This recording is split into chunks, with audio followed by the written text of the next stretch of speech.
From our downtown Cleveland studios, this is WUAB 43 Forum, a weekly program concerning people and issues that affect Northeast Ohio.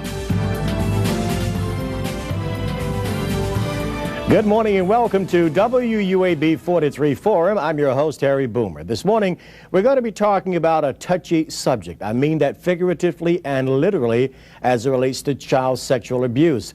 The most recent and ongoing story about this issue is the allegations against Jerry Sandusky of Penn State. But as we know, child sexual abuse has been going on since the beginning of time. According to the American Academy of Child and Adolescent Psychology or Psychiatry, child sexual abuse has been reported up to 80,000 times a year. But the number of unreported instances is far greater because children are afraid to tell anyone what has actually happened. This morning, I am joined by two people who are working to educate people about child sexual abuse. Please welcome former Cleveland City Councilman and now State Representative Bill Patman. He has introduced new legislation to address this devastating problem. Also with me this morning is Coach Tyrone White. He's an assistant football coach at St. Ignatius High School. He has produced an anti-child sexual abuse seminar and some videos to shed light on the issue. Gentlemen, good to see you both. Thank you. Good to be here. Coach Ty, you've been here before. State Representative Bill Patman, you have not, but it's good to see you. I see you out all the time. Tell us a little bit about what you're doing here, and then we'll talk about your legislation. Actually, we've introduced a House bill and its first stages. It's been written and it has a number. It's House Bill 466. And it addresses what I believe is one of the most catastrophic undercurrent problems that we have in our society, and that is child sexual abuse, because we tend to turn away from it until a high-profile person or persons or institutions get involved in it. This is an effort to bring it to the surface, and once at the surface, hopefully we can solve some of that problem and not have so many victims who don't report what has happened to them in their life. I was surprised to learn that up to 80,000 reported cases a year, and they're saying the unreported cases I mentioned are far greater than that. That just blows my mind. It's like one of the worst kept secrets in the world. Sort of like what was happening in the Catholic Church. Everybody kind of knew, but very few people were saying anything about it. Well, I think that happens almost in each and every institution that we see, that there is an undercurrent going on that we don't pay attention to.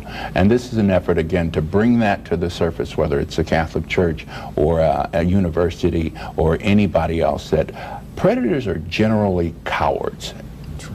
These are people who prey on people who don't have the strength nor the wherewithal to resist. And once society as a whole begins to look around and kind of focus on it, I believe some of those predators will go back into the hole. And if we can do that, we've accomplished much. All right. Coach Tyler, you don't have a lot of time, but I want to at least get you into this part of the conversation.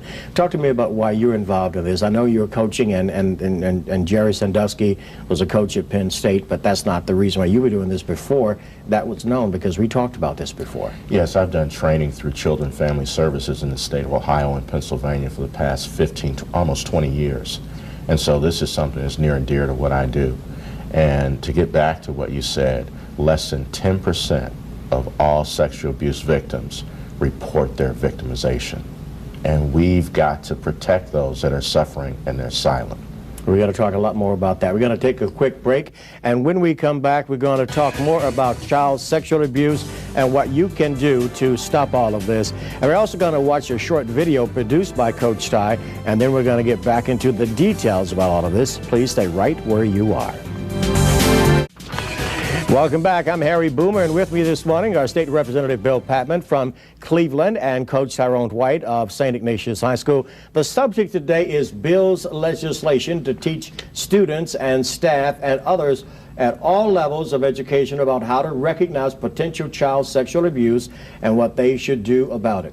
Coach Ty has put together a video scenario that shows just how sex abusers groom their victims. We're going to get into that a little bit later on, but we're going to go to a public service announcement. About 30 seconds sort of set all of this up. Then we'll come back and talk about it. Here it is.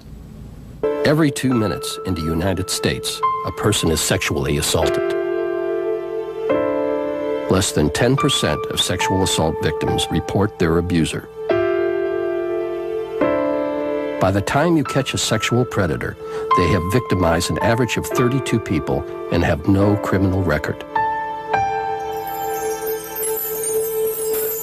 Almost 50% of the victims of sexual assault are under the age of 18. You know, it is absolutely amazing when in that PSA, and Coach Ty, we've talked about this, the average sex abuser has abused on average 32 times before he or she is caught. That's phenomenal. That's correct, and that's according to Uniform Crime Reports of the FBI. When we look at RAINN, they've done additional statistics, and that stands for Rape, Assault, Incest National Network. It's the most reputable organization in this area. They've indicated that there are 117 incidents that correspond with 32 victims. So yeah, it's a big deal. So they end up with multiple incidents of rape or whatever it is they do, you know, with one victim or several victims. Yes, yeah. Before they're caught. And when we look at what happened at the elementary school out in Los Angeles, one teacher, as we know from the people that have come forward, it was 23 children. And the suspicion is there's many more, but many of these are children of undocumented illegal aliens. So they're not coming forward. And there are always signs. These people tend to do things and, as you will get into a little later, groom their victims, but there are signs that if people are paying attention, they see. Oftentimes, I think people don't want to get involved for fear of, well, I might embarrass him or her, or what if I'm wrong? What about those attitudes? Well, for people that are doing the right thing, if they are confronted by someone who is feeling a little bit uncomfortable, they're going to be okay and say, you know, I get it, okay. This is my true intention, not to cause harm. But for someone who has ill intention, those folks will recognize that someone is on to them and either stop the behavior or they'll be uprooted and dealt with immediately. So people that are confronted erroneously, I think they'll be okay with it, at least knowing that other people are watching and they're on board with safety.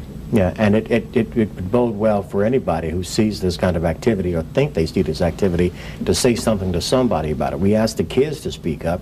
We have to have adults speak up as well, right, Representative? We absolutely have to have that, because one of the statistics that's stunning is that in 95% of the cases when a child makes an accusation, it's true. Only in 5% of the times that an accusation has been made that the child has been proven not to be truthful in that accusation. So that means that in most cases, your suspicions, your instincts, what you're seeing probably is what it is. So we as adults have to take better care of our children and have to step forward. And if you're not doing anything wrong, you won't mind, because you would want people to do the same thing for yours. I'm a father and a grandfather, and I would much rather have somebody say, what's up, than to have them say nothing. Yeah, and when you think about it, we have to really get away from the old attitude. It's probably still the prevalent attitude today, and that is that you can't rely on what children say. You just said, you know, most times they are telling the truth. Now, there are some kids who have, you know, wild imaginations and or want to get back at somebody, but I would think that would be the minority of cases. It is, absolutely, and Representative Patman is right on target. 5% are false allegations, and of those 5%, only 1% actually is specifically related to children. The other 4 of that 5% are false allegations that are put forth by adults because of custody issues or other hidden agendas. But still, the number is very low. I've seen that in custody situations where a wife or a husband will accuse the other spouse of it because they want to try and guarantee custody of the child. And one of the things that I think the parents need to understand is that when you do stuff like that, only the child suffers most. Exactly. Yes. A little bit more about the incidents of all of this and what are some of the signs we need to look at so we can make, if we make an allegation that it is more likely to be followed through on and or be true. We don't want to take any innocent playing with a child as sexual abuse, but how do you tell the difference between somebody who is affectionate and loves children in a positive way as compared to somebody who loves to manipulate and abuse children in a negative way? One of the critical distinguishing points is when anybody treats a child different than they would others. It means that they've zeroed in on that particular child, most often because that child reflects a certain level of vulnerabilities. They're looking for vulnerable children because that heightens the possibility that they will not be caught. The other thing is, anytime an adult engages in activity or behavior towards a child and is trying to promote secrecy, this is just between you and I. When you get those two indicators, that separates you very quickly from those that just truly love children and are about doing the right thing in terms of helping children develop in healthy ways.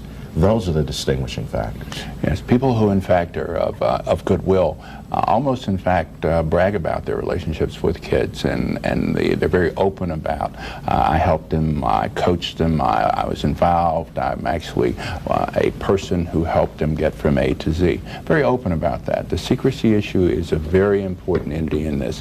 When people begin to use that as a tool, you better get your ears up and be very much aware of what's going on. Mm-hmm. Now, when children begin to talk to us and we don't listen, they suffer. One of the other things I think we need to look at is that the predator is often somebody the child knows. Absolutely. Either an adult, someone, it could be a coach, and I hate to say that, being that I've coached all these years, a teacher, someone in the church community, a recreation staff. Yes, it's most often someone that the child knows. Could be a father, uncle, cousin, you name it, male or female. Yes.